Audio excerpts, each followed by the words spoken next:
세계에서 가장 못생긴 자동차. 2008년 영국 데일리 텔레그래프가 독자 투표를 통해 한 한국 자동차에 이런 불명예스러운 타이틀을 붙였습니다. 그 주인공은 다름 아닌 쌍용 로디우스였죠. 그런데 이게 끝이 아니었습니다. 로디우스, 카이런, 액티언 이 세 차종은 2000년대 중반 동시다발적으로 쌍용차를 디자인 논란의 중심에 세웠습니다. 오늘은 한국 자동차 역사상 가장 극적인 디자인 추락 사례 쌍용차의 이야기를 들려드리겠습니다. 이야기는 1990년으로 거슬러 올라갑니다. 당시 쌍용 자동차는 야심찬 프로젝트 하나를 진행하고 있었습니다. 코드명 FJ, 고급 SUV 개발 프로젝트였죠. 이 차의 디자인을 맡은 사람은 영국 왕립예술대학의 켄 그린리 교수였습니다.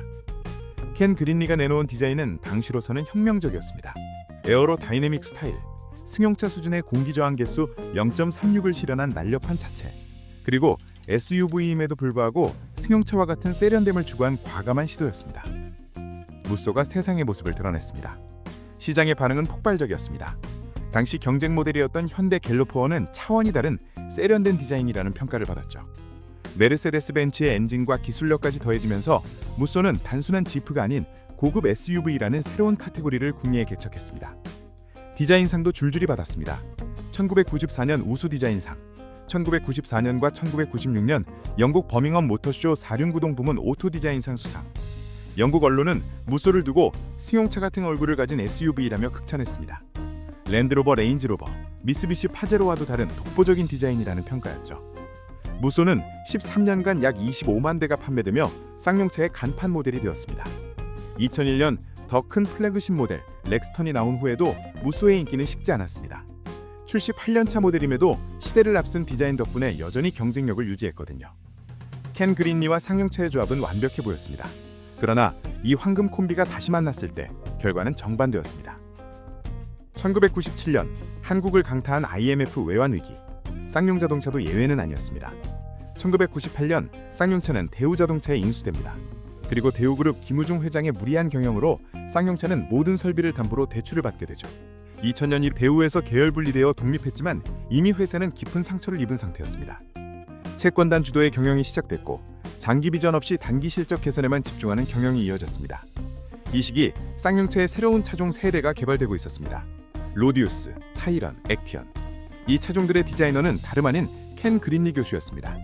무쏘로 대성공한 그 디자이너였죠. 그런데 왜 결과는 달랐을까요?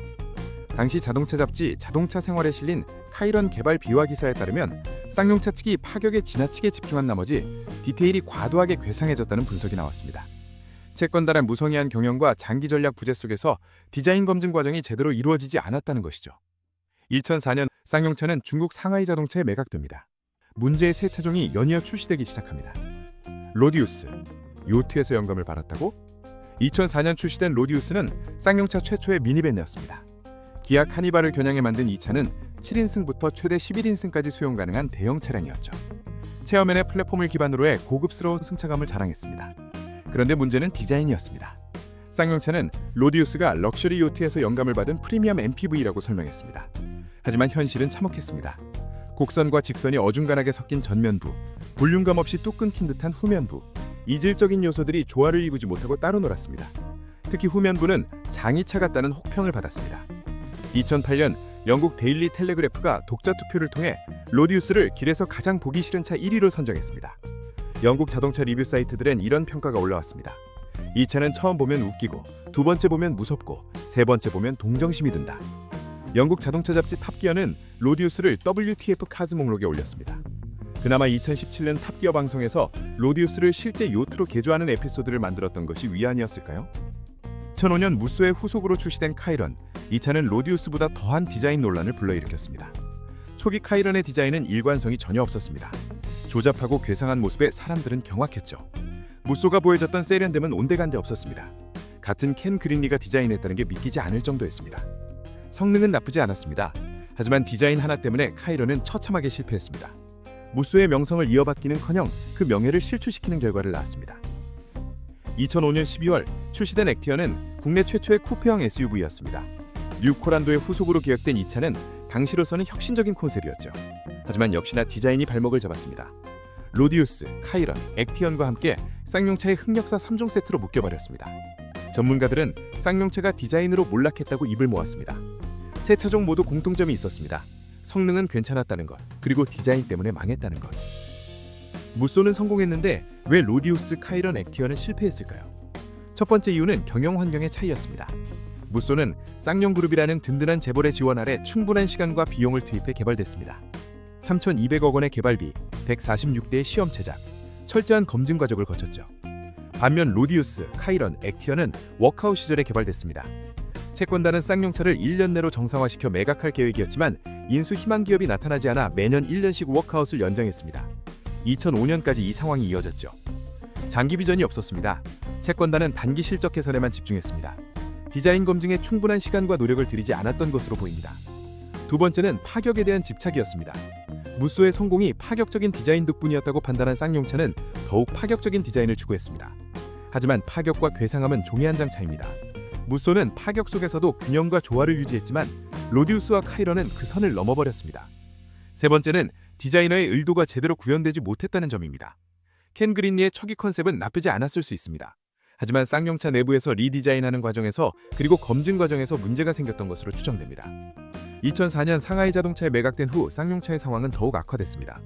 상하이차는 인수 당시 고용 안정, 국내 생산 능력 향상, 생산 설비 확장, 4천억 원 투자를 약속했지만 4년간 단 한 푼의 투자도 하지 않았습니다. 기술 이전료 2천억 원 중 반만 지불한 채 쌍용차의 핵심 기술과 연구원들을 중국으로 빼돌렸다는 의혹이 제기됐죠. 로디우스, 카이런, 액티언 모두 처참하게 실패했습니다. 성능은 문제 없었지만 디자인이 심하게 까였습니다. 2007년 이후 쌍용차는 계속 적자를 기록했고 SUV 시장에서 현대차에 추월당했습니다. 2009년 1월 상하이차는 쌍용차의 법정 관리를 신청하고 경영권을 포기합니다. 2009년 5월부터 8월까지 77일 동안 이어진 쌍용차 파업 사태가 발생했고 디자인 실패가 회사 전체의 위기로 번진 것입니다. 쌍용차는 디자인의 굴레에서 벗어나길 노력했습니다. 2010년 인도 마인드라에 인수된 후 2011년 코란도 C를 출시하며 디자인 쇄신을 시도했습니다. 준수한 판매 실적을 올리며 희망을 보였죠.